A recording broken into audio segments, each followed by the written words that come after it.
문재인을 만나고 온 더불어민주당 의원들이 시위 유튜버들로 인한 괴로움이 계속되고 있다고 토로했습니다. 윤석열 대통령이 경호구역 확대를 해줬는데도 이런 소리를 하는 거 보면 배가 부르다 못해 터질 지경으로 보여집니다. 5시간 동안의 마라톤 긴급 의총을 끝낸 국민의힘이 최고위원회가 회산됐다고 판단했습니다. 당원 당규를 바꿔 새로운 비대위 구성과 이준석 추가 징계 요구도 더 강하게 밀어붙였습니다. 이 와중에 하태경은 더불어민주당스러운 말을 하며 이준석이 나가리 될까봐 전전긍긍하는 모습을 보였습니다. 국민의힘 의총의 모든 것 총망라에 준비했습니다. 저는 10초 후에 돌아오겠습니다. 잠시만요.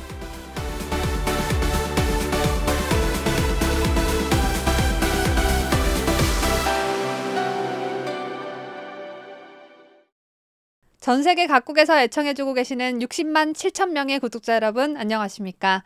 2022년 8월 28일 일요일에 전해드리는 뉴스데일리 베스트 시작합니다. 국회 행정안전위원회 소속 더불어민주당 국회의원들이 26일 경남 양산 평산마을에 위치한 문재인의 대저택을 찾아가 문재인을 만나고 왔다고 합니다. 문재인과 별다른 친분이 없었던 행안위 소속 의원들이 모인 걸 보니 확대된 경호가 어떻게 좀 잘 돌아가고 있나 민주당을 대표해서 살펴보기 위함으로 보여집니다. 국민의 행정안전이 아닌 문재인의 안전을 살피기 위해 모인 김교흥, 이형석, 오영환, 최기상, 천준호, 송재호, 이해식 등 민주당 행안위 소속 7명의 의원들은 금요일에 하라는 국회 일은 안 하고 귀한 시간을 빼내 문재인을 만났습니다. 이들은 문재인 집을 배경으로 기념사진도 찍고 문재인 반려견을 끌어안고 기념사진을 또 찍고 그런 다음 난데없이 경남경찰청을 찾아갔다고 하는데요. 이들이 문재인을 만난 후 경남경찰청을 찾은 이유는 시위자들에 대한 경찰의 강력한 대응을 촉구하기 위해서였다고 합니다. 최기상 더불어민주당 의원은 이날 오후 자신의 페이스북을 통해 문 전 대통령님을 뵈러 양산 사저에 다녀왔다며 얼마 전 경호구역이 확대되었지만 오늘 오전에도 사저 맞은편에서 스피커를 사용한 기자회견이 진행됐다.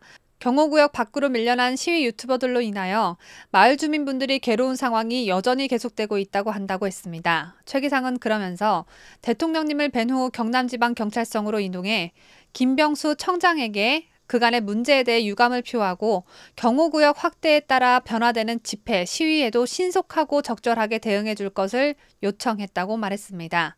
최 기상은 또 헌법상 집회, 시위의 자유를 보장하면서도 문 전 대통령과 평산마을 주민들의 기본권 보호에 한치의 소홀함이 없도록 국회에서도 정성을 다하겠다고 밝혔습니다.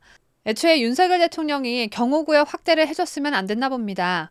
대통령 경호처는 22일 0시부터 문재인 집구석 경호구역을 기존 울타리부터 최장 300m까지 넓혀주는 바다와도 같은 넓은 마음을 선사했죠. 그런데 이젠 그래도 스피커를 이용한 시위가 계속되고 있고 시위 장소와 가까운 위치에 거주하는 마을분들이 괴롭다며 민주당 패거리들은 시위 자체를 못하게 막으려 하고 있습니다.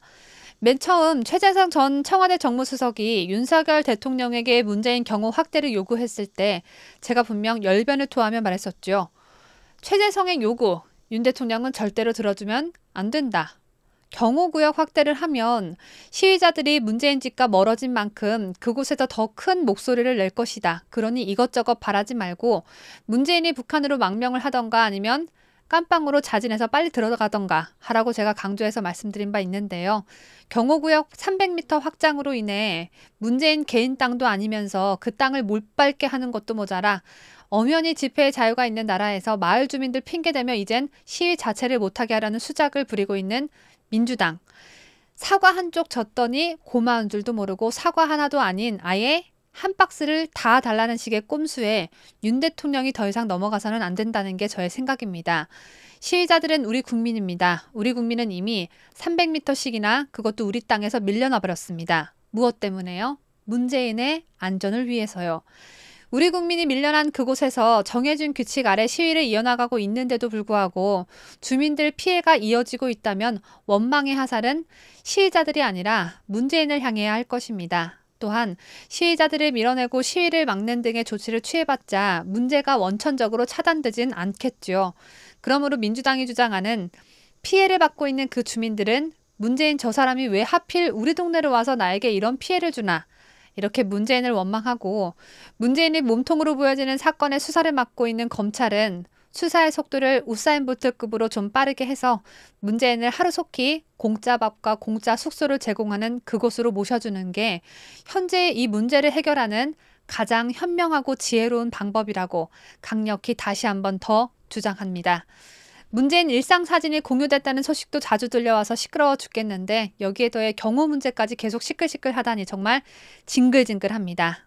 다음 소식입니다. 국민의힘이 이미 비상대책위원회로 전환하는 과정에서 당내 최고 의결기구인 최고위원회가 해산됐다고 판단했습니다. 이렇게 판단한 이유는 아주 간단합니다. 역사의 길이길을 남을 정치판사님께서는 이준석의 비대위에 대한 효력정지 가처분 신청을 받아들였죠. 그리고 이준석이 그렇게도 분하게 여겼던 비대위가 꾸려지는 그 과정에 최고위원들은 절반 이상이 사퇴했습니다. 그래서 국민의힘은 이를 토대로 한 구체적 내용을 당원 당규에 담아 개정하고 새로운 비대위를 꾸려나가겠다는 방침입니다. 국민의힘은 27일 오후 서울 여의도 국회에서 긴급 의원총회를 진행한 결과 새로운 비대위를 추진하기로 했다고 양금희, 박형수 국민의힘 원내대변인이 밝혔습니다. 다만 지난 9일 주호영 국민의힘 의원을 비대위원장으로 선임하며 꾸린 주호영호 비대위가 존속한다는 것이 국민의힘의 주장입니다. 박형수 원내대변인은 비대위원장 직무를 정지한다고 돼 있지만 비대위는 전국위원회와 상임전국위원회 의결에 따라 탄생한 것이어서 현실적으로 비대위가 존속한다며 당내 최고 의결기구가 무엇이냐는 질문엔 현재 비대위라고 단언했습니다. 현재 주호영 비대위원장과 비대위원이 유지된지를 묻자 박 원내대변인은 논의해야 한다면서도 특별히 바꿀 이유는 없다고 덧붙였습니다. 의총이 끝난 직후 기자들과 만난 주호영 위원장은 우리에게 여러 가지 선택이 있는데 전국위가 비대위를 만들면서 최고위원회의가 해산된 상태라 돌아갈 방법이 없다고 강조했습니다. 다만 당원 당규를 개정했을 때 새 비대위의 위원장을 맡을지 여부에 대해 그건 모른다며 말을 아꼈습니다. 권성동 국민의힘 원내대표가 현재 비대위원장 직무를 대행하는지에 대해서 궁금해하시는 분들 많으실 텐데요.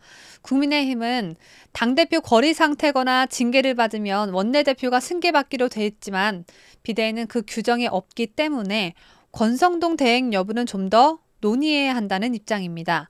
또 의총에서 권성동 원내대표를 향해 사퇴 목소리가 나왔다고 하는데요. 박형수 원내대변인에 의하면 국민의힘이 이런 상황에 처하게 된 것에 대해 권성동 원내대표가 정치적 책임을 지는 것이 맞다고 생각하는 의원들이 몇 명 있었고 이에 따라 권 원내대표는 현재 이 사태를 수습한 후 의총 결의에 따라 거치가 결정된다고 합니다. 이와 함께 이날 의총에선 이준석에 대한 당 중앙윤리위원회 징계를 촉구하기도 했습니다. 양금희 원내대변인 말에 따르면 윤리위의 이준석 징계와 관련한 요구가 이미 제출됐고 이준석 추가 징계를 질질 끌고 있는 윤리위원장에게 조속히 처리할 것을 요구했다고 합니다. 이런 가운데 하태경 국민의힘 의원이 당원 당규를 정비해 새로운 비상대책위원회를 구성하기로 한 당 의원총회 결과에 대해 민주주의도 버리고 법치주의도 버리고 국민도 버렸다고 비판하며 이준석계의 끝판왕 같은 모습을 선사했습니다. 하태경은 의원총회가 끝난 뒤 SNS에 우리 당이 정말 걱정이다. 반성과 성찰은 하나도 없다. 법원과 싸우려 하고 이제 국민과 싸우려 한다며 5시간 동안 의총을 열어 토론했는데 결론이 너무 허망하다고 했습니다. 법원의 판단을 구하려 한 게 바로 이준석인데 법원과 싸우려 한다니 이게 대체 무슨 뚱딴지 같은 소리인지 모르겠는데요. 국민과 싸우려 한다는 말도 그렇습니다. 이준석이 전 국민의 지지를 받는 지지도 100%의 대통령이라도 되십니까? 국민과 싸우려 하게. 그리고 당이 걱정되는 게 아니라 이준석이 불리해질까 봐 그게 걱정이겠죠. 하태경 얼굴 표정에서 거짓이 다 드러납니다. 그런데 하태경은 이보다 더 심한 말도 했습니다. 일총이 끝난 뒤 기자들과 만난 하태경은 우리 당은 망했다라고 말했습니다. 망한 당에 무슨 미련이 그렇게 남아서 하태경 당신이야말로 당을 망치면서 껌따지같이 붙어 앉아 있습니까? 망한 당에 이렇게 계속 있지 말고 지금 당장 탈당을 하시지 그러십니까? 안 말립니다. 망한 당에서 뭘 그렇게 얻을 게 있다고 굳이 의원총회 결과에 대해 걱정까지 하며 하태경 네가 뭔데 기자들에게 당이 망했다는 인터뷰를 하며 그 호들갑을 떨어대냐 이 말입니다.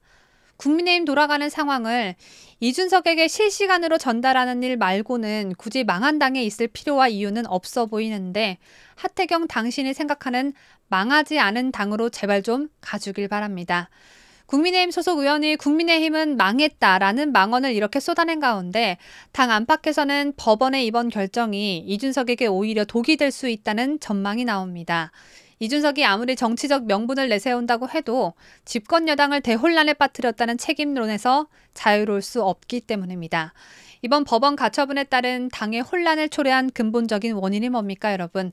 이준석은 윤석열 대통령의 내부 총질 그 문자 메시지를 이 사태의 원인으로 몰아가려 하고 있지만 그 이전에 이준석은 변태 같은 성적 취향, 본인의 성상납, 그리고 증거인멸 교사 혐의로 파장을 일으켰고 이미 6개월 직무정지를 당한 상태에 직면해 있었습니다. 이와 동시에 당정은 원활한 국정 운영을 위해 긴밀한 협조 관계를 구축해야 하지만 이준석은 너무나 비정상적이게도 대통령의 국정 운영과 당 운영을 앞장서서 방해했습니다. 그래서 실제로 어제 진행된 의총에서도 이준석 본인이 책임을 말하는 것을 들어본 적이 없다며 이준석을 성토하는 의견이 적지 않았다고 하는데요. 이번 법원 판결을 계기로 이준석에 대한 반감은 더욱 상승하고 동정론은 사라지게 되는 효과를 누리게 된 것 같습니다.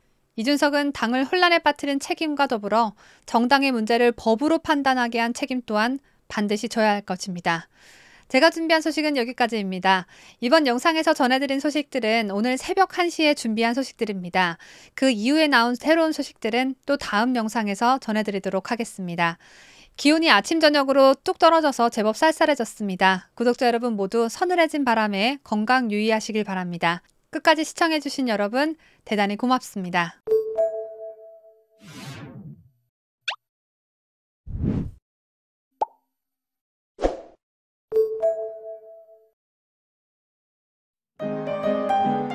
뉴스데일리 베스트는 구독자 여러분의 소중한 구독료를 운영합니다. 여러분의 자발적 구독료 참여를 기다립니다.